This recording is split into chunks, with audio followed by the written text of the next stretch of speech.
Hey everyone, welcome back to the channel. Thank you for tuning in. And I would say happy Monday if it was a happy Monday, but unfortunately we are in here talking about yet another failing of this administration to protect the Second Amendment.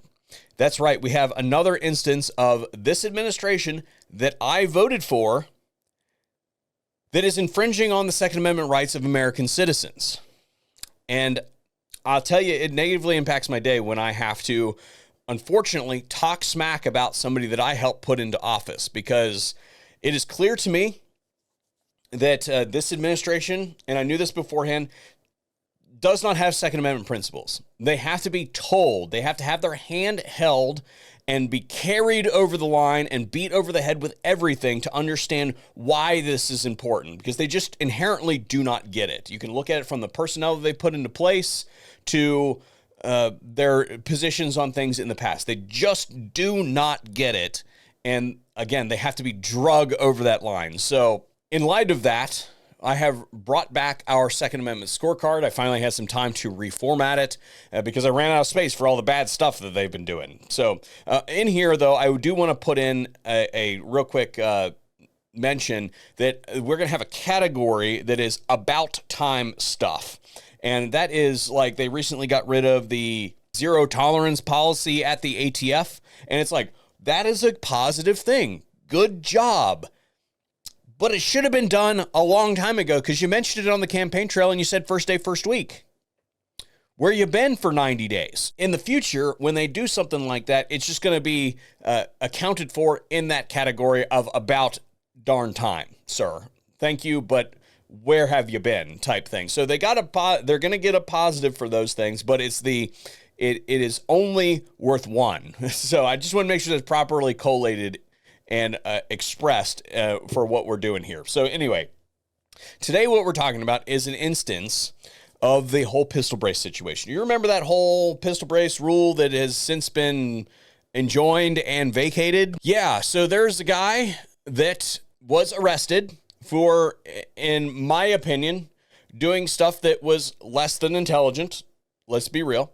However, just because it is less than intelligent doesn't mean that it should be illegal.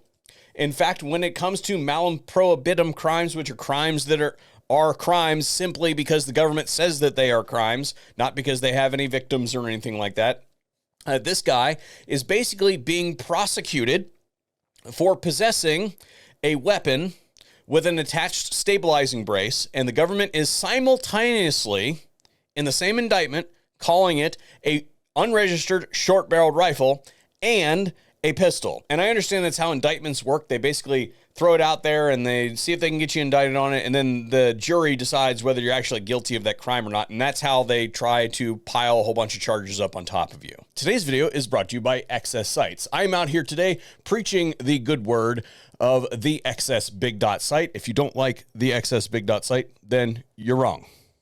No, I'm just kidding. I started using the big dots because I took a low light force on force class. If you've never had that experience, I could totally see why somebody wouldn't select that site, but it is my go-to site. They offer a whole bunch of other things out there, and XS has been a big time, long time supporter of the channel. So I very much appreciate them supporting the mission here at the VSO Gun Channel. Let's get into the video. This case is the United States v. Taylor Taranto, and you will notice that this case was initiated under the Biden administration on September 15th of 2023. This is the indictment that we have here in front of us, and basically there are two real time frames for this case. I'm going to give you the quick notes on this thing, the Spark notes or Cliff notes. Basically, he did some stuff on the early day in January thing that everybody likes to talk about as a really bad thing, right? He did some stuff then that he has since been pardoned for, right?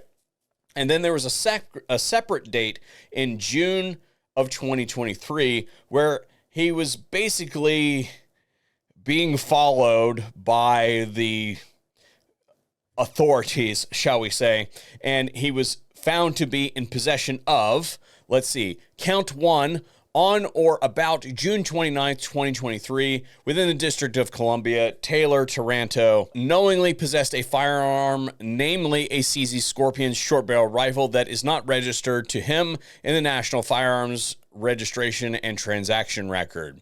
Count 2.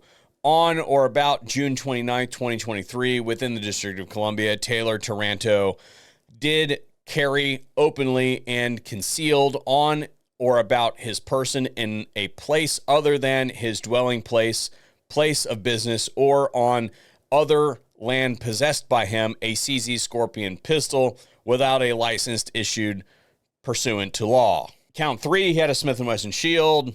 Count 4, standard capacity magazines. And it goes on and on and on. All right, Kurt, yeah, well, that's the type of behavior we expect out of the Department of Justice under Joe Biden, right? That's what we come to expect. Yeah. What has the Trump Department of Justice said about this since? Because obviously this is an ongoing case, right? Filed on 2/11/25, Trump's DOJ. Taranto's actions in June 2023 in Washington, D.C. were not related to that date that everybody likes to talk about. Taranto's possession of guns, large capacity magazines, which are actually standard capacity magazines, and hundreds of rounds of ammunition. I currently have hundreds of rounds of ammunition in the room that I'm currently in. I use them as doorstops.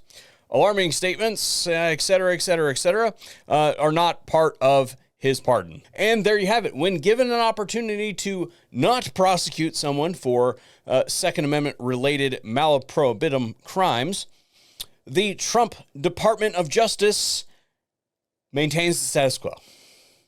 Keeps right on going with what was going on before. And I believe the next occurrence, the next hearing happens in May or something like that. Don't quote me on that, but I believe that the next thing is in May. So what I would say is, all right, you talk a good game over there at the White House and at the Department of Justice and all that sort of stuff, how you're going to support and defend the Constitution of the United States and all that sort of stuff. But here you have literally the subversion of a statute being used to prosecute someone, and has even since been vacated by a circuit court of appeals.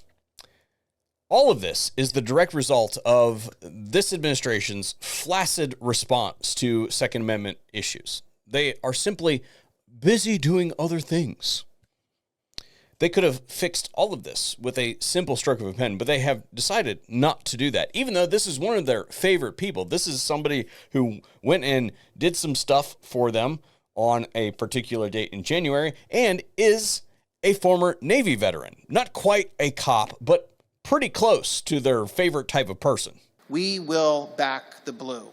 Now, I am under no illusion that this U.S. attorney is someone that the Trump administration hired in. They were working there in February of this year. They're clearly somebody who has been working there previously, and it's just a holdover from previous administrations, right? But that is not a good enough excuse for me, because you're supposed to have your house in order and have all the people that are working under you working towards your directives. And it is clear that they are not. And it seems to me that you don't really care whether they are or not, because this isn't the first, second, third, fifth instance of something like this happening. We've been covering them ad nauseum. And it is very simple to fix this. When someone steps out of line, if this is indeed someone stepping out of line, which I'm starting to believe that this is not a pattern of behavior of people stepping out of line, this seems to be the status quo at the Department of Justice that you have not fixed and have no intention of fixing. But if it is someone stepping out of line and not following your directions, then why the fuck do they still work there? This is a gigantic fraud loophole. If you actually cared, then you would make an example out of these folks. But you're not going to do that, just like you didn't in that whole suppressors not protected thing that you tried to walk back, but you didn't actually walk back because it's been 3 weeks. You said, give us some time to figure out what our position actually is. You don't have a position because you don't have a principle. So please, for the love of God, find one. Or put somebody in a position of strength to find one for you.